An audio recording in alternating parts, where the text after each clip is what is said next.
Pinaplano ko mag-business online, pero natatakot ka baka malaki. Good news!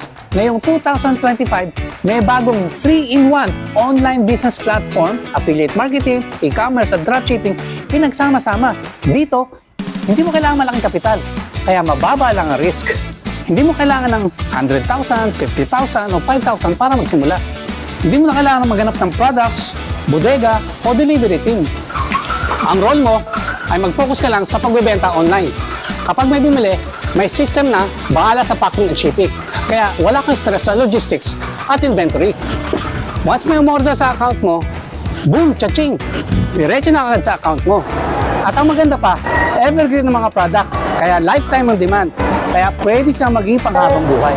Kahit empleyado, OFW o busy ng mga tao, nagagawa nila ito kahit part-time lang. Yes, side hustle na pwedeng maging full-time income.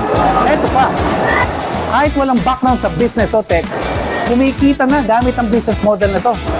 Gamit lang ang laptop o cellphone at internet.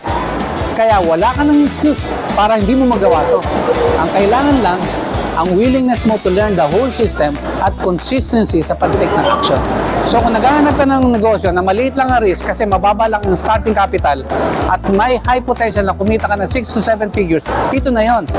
Ang 3-in-1 online business model, affiliate marketing, e-commerce at dropshipping sa iisang business platform. Curious ka ba kung paano ka makapagsimula? I-comment mo lang yes sa baba ng video na to at i-guide kita personally step by step.